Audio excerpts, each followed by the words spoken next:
The best book to read is the Bible. The best book to read is the Bible. If you read it every day, it will help you all the way. Oh, the best book to read is the Bible. Dear brothers and sisters in the Lord, ప్రభునందు ప్రేమైన సహోదరి సహోదరులారా, today's verse for our meditation is taken from the book of Ezekiel, chapter 29, verse 21. నేటి దిన మన ధ్యానం కొరకు ఎహెచ్కెల్ గ్రంథం 29వ అధ్యాయం 21వ వచనం నుండి తీసుకొనబడింది. I will give thee the opening of mouth in the midst of them. వారిలో మాట్లాడుటకు నీకు ధైర్యము కలుగజేసేదను. When we go through the book of Ezekiel, ఎహెచ్కెల్ గ్రంథాన్ని మనం తరచి చూస్తే the prophet preaches 7 sermons against Egypt. ఈ ప్రవక్త ఐగుప్తునకు విరోధంగా 7 వర్తమానాలు ఇస్తాడు. And the verse for our meditation today falls into the second sermon of these 7. నేటి దినం మన ధ్యానం కొరకైనటువంటి ఈ వచనము ఆ 7 వర్తమానాల్లో ఉంది రెండవది ఇది. And first of all, మొదటిదిగా notice the date of the message. ఈ వర్తమానం ఇచ్చినటువంటి ఆ తేదీ, ఆ దినముని మీరు గుర్తించారు. In verse 17, 17వ వచనంలో it is written that ఇక్కడ రాయబడిన మాట, in the 27th year, in the first month, in the first day of the month. 27వ సంవత్సరం మొదటి నెల మొదటి దినమున.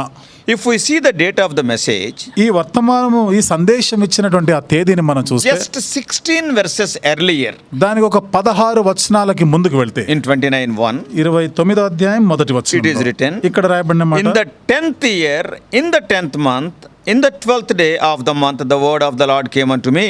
10వ సంవత్సరం 10వ నెల 12వ దినమున యెహోవా వాక్కు నాకు ప్రత్యక్షమై ఇలాగ సెలవిచ్చాను. What does it mean? అంటే దీని అర్థం ఏమిటి? See, the gap between the two messages is nearly 16 years. ఈ రెండు వర్తమానాలకి మధ్యలో ఉన్న వ్యవధి దాదాపుగా 16 సంవత్సరాల కాలం. Why does the Holy Spirit link so closely two sermons that were preached that far apart?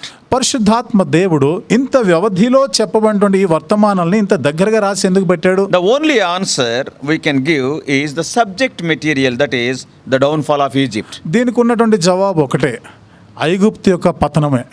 That అంశం, ఆ అంశం గురించి, that is the common subject. అదే దాని యొక్క అంశం. If we see a bit deeper way, ఇంకా కొంచెం లోతుగా వెళ్ళి చూస్తే we understand that God gave that nation Egypt plenty of warning before judgment came. ఆ తీర్పు రాకముందు దేవుడు ఆ దేశానికి అనగా ఐగుప్తు దేశానికి ఎన్నోసార్లు ఆయన హెచ్చరిక చేసినాడు. He has given him plenty of warning, so much time, 16 years time, so that they may set their ways. వారి మార్గాలు చక్కదిద్దుకోవడానికి ఆయన 16 సంవత్సరాల కాలాన్ని వాళ్ళకి ఇచ్చారు. ఆ సంవత్సరంలో హెచ్చరికలు చేశారు. That's why in the same chapter the Lord has written both the things. అందుకనే ఇదే అధ్యాయంలో ఈ రెండు విషయాలను కూడా దేవుడు రాసిపెట్టాడు. And when they could not correct themselves, తమను తాము చక్కదిద్దుకోలేనప్పుడు later what the Lord did, ఆ తర్వాత దేవుడు ఏం చేసినాడు? we see that the Babylonian emperor Nebuchadnezzar attacked Egypt and decimated the nation put to naught. బబులోను యొక్క చక్రవర్తి దండెత్తి వచ్చినాడు, ఐగుప్తు దేశం మీదకి వచ్చి దాన్ని నాశనం చేసినాడు.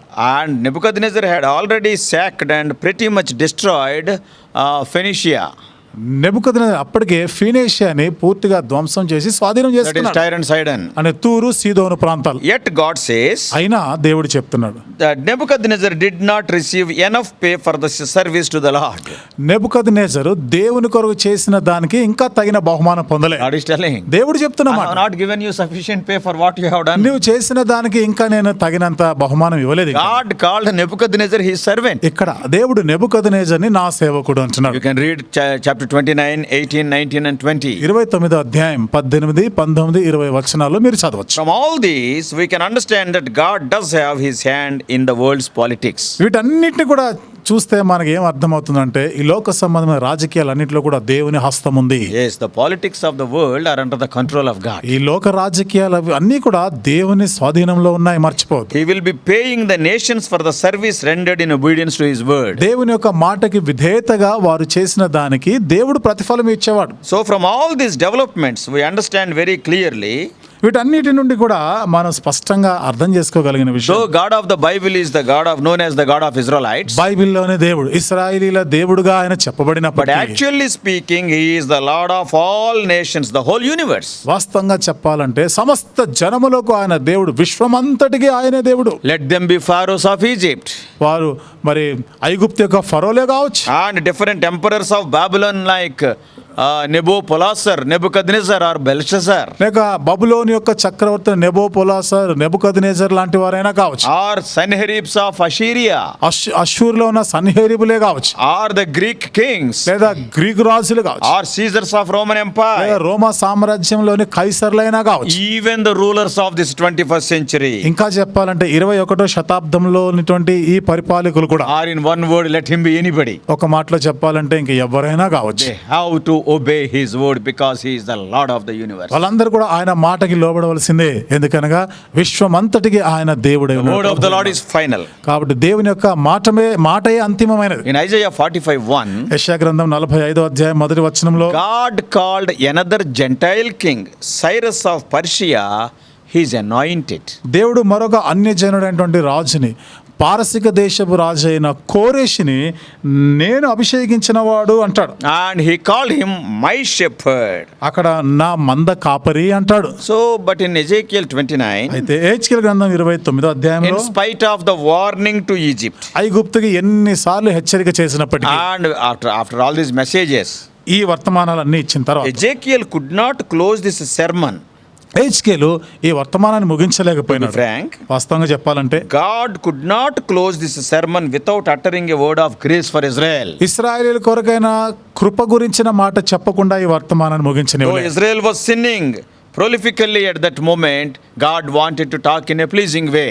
ఇశ్రాయేలీలు పాపము చేస్తున్నప్పటికీ కూడా దేవుడు వారి ఎడల ఎంతో దయార్థమైనటువంటి మాటలే చెప్తున్నారు. This is the special love. ఇది ప్రత్యేకమైన ప్రేమ. And this love God is having towards Israel. ఈ ప్రేమని దేవుడు ఇశ్రాయేలు పక్షంగా కలిగి What a ఉన్నాడు. wonderful God we are ఎంత having. అద్భుతమైన దేవుడు మనకు ఉన్నాడు కదా. The word of grace can be read in 29:21. చూడండి, కృప అనేటువంటి మాట 29వ అధ్యాయం 21వ వచనంలో మనం And that is the verse for our meditation today. ఇదే మన నేటి దిన ధ్యానం కొరకైన వచనంలో ఉంది. Even today we see the same. ఈ రోజు కూడా మనం అదే పరిస్థితిని చూడొచ్చు. You and I who are born again children of God are the New Testament Israelites. నీవు నేను తిరిగి జన్మించిన వారము, దేవుని బిడ్డలంగా క్రొత్త నిబంధన ఇశ్రాయేలీలం. It is written in Galatians 3:29. గలతీయులకు రాసిన పత్రిక 3వ అధ్యాయం 29వ వచనం If ye రాయబడింది. be Christ, then are ye Abraham's seed and heirs according to the promise. మీరు క్రీస్తునందున్నెడల ఆ పక్షంగా మీరు మరి Abraham's seed. అబ్రహాం యొక్క సంతానం అనబడతారు. ఇది దేవుడు చేసిన And you వాగ్దానం. are heirs according to promise. వాగ్దాన ప్రకారం మీరు వారసులు అవుతున్నారు. And the moment you confess your sins and accept Jesus Christ as your personal Savior and Lord, నీ పాపములను నువ్వు ఒప్పుకొని యేసుక్రీస్తు ప్రభువాన్ని నీకు సొంత రక్షకుడుగాను ప్రభువుగాను నువ్వు అంగీకరించిన క్షణాన, that very moment you will become the seed of Abraham. ఆ క్షణమందే నీవు అబ్రహాము సంతానం అవుతావు. Then you can sing joyfully. అప్పుడు నువ్వు సంతోషంగా పాడగలవు. What is that song?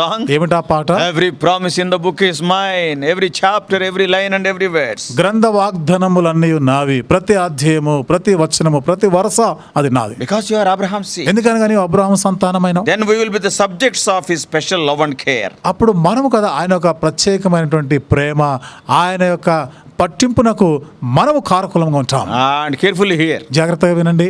If the Gentiles or non-born again people commit sin, అన్యజనులైన వారు, తిరిగి జన్మించని వారు పాపము చేస్తే God will judge and condemn them. దేవుడు తీర్పు తీరుస్తాడు, వారికి శిక్ష విధిస్తాడు. And as his children, if we sin, ఆయన బిడ్డలముగా మనం పాపం చేస్తే, see the difference. ఇక్కడ ఉన్న He వ్యత్యాసాన్ని will గమనించండి. chasten us and discipline us and restore us. ఆయన మనల్ని శిక్షిస్తాడు, క్రమశిక్షణలో పెడతాడు, సమకూరుస్తాడు. What a difference. చూసారా ఎంతటి వ్యత్యాసం. When God could tame Egypt like that, what about our enemies who are pygmies in size? దేవుడు ఆ విధంగా ఐగుప్తునే సాధుపరచగలిగితే, మరి మనం ఎదుర్కొనే శత్రువుల మాట ఏమిటిది? అవన్నీ కూడా మరుగుజ్జు లాంటివి దేవుని దృష్టికి. So Egypt was a very powerful nation during the ancient times. కాబట్టి మరి ఆ పురాతన దినాల్లో ఐగుప్తు అనేది మహాశక్తివంతమైనటువంటి రాజ్యం. It was a self-sufficient and dominant and very cruel also. అంతేకాకుండా అది స్వయం సమృద్ధి కలిగినది, ఎంతో క్రూరత్వంతో ఉండినటువంటి రాజ్యం అది. During the days of Joseph, యోసేపు కాలంలో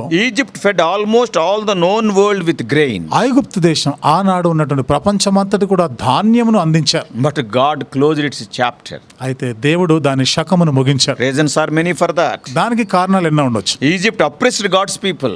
ఐగుప్తు దేవుని ప్రజలను అనగద్రొక్కింది. And the land was full of idols. ఆ దేశం అంతా కూడా విగ్రహారాధనతో So ఉంది. God used the ruthless evil man Nebuchadnezzar to bring it down. కాబట్టి దేవుడు ఈ నెబుకద్నెజర్ లాంటి క్రూరుడైన నెబుకద్నెజర్ని వాడుకొని ఆ ఐగుప్తుని పడగొట్టాడు. God only helped Nebuchadnezzar to win over Egypt. ఐగుప్తుని జయించడానికి దేవుడే నెబుకద్నెజర్కు సహాయం చేసినాడు. God has mercy in store for the house of Israel. అయితే ఇశ్రాయేల్ ఇంటి వారి కొరకై దేవుడు కృప కనికరం కలిగిన వాడు. After conquering Egypt, ఐగుప్తుని జయించిన తర్వాత within 1 year Nebuchadnezzar became mad and was so for 7 years. ఒక సంవత్సరం కాలంలోనే నెబుకద్నెజర్ పిచ్చివాడైపోయాడు. 7 సంవత్సరాల వరకు అట్లా ఉన్నాడు. When he was at the highest, Israel was its lowest. చూడండి, ఆయన ఎంత ఎగువ స్థాయిలో ఉన్నప్పుడు ఇశ్రాయేల్ అందరూ కూడా ఎంత దిగువ స్థాయిలో ఉండినారు. Now they were in exile.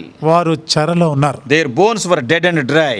వారి ఎముకలు విరిగిపోయిన చచ్చబడిపోయినాయి. But the Lord promises in Ezekiel 29:21, అయితే ఎహెజ్కేలు గ్రంథం 29:21 వచనంలో దేవుడు వాగ్దానం in that చేస్తున్నాడు. day the house of Israel shall bud forth. ఆ దినమందు ఇశ్రాయేలీల కొమ్ము చిగురింపజేస్తాను. The day of their deliverance shall begin to dawn.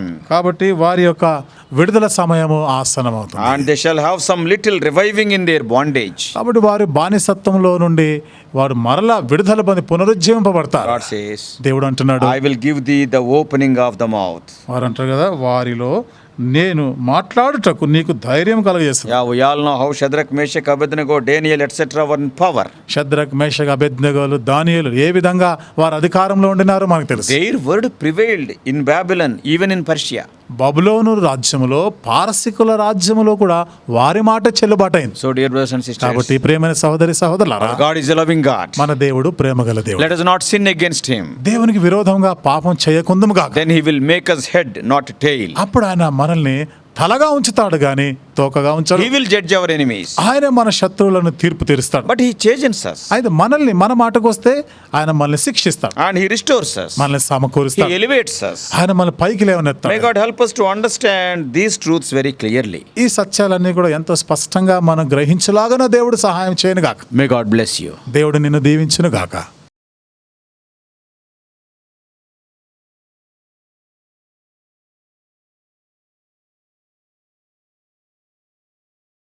God bless you all. Please subscribe for more spiritual messages on YouTube channel John Victor Hebron.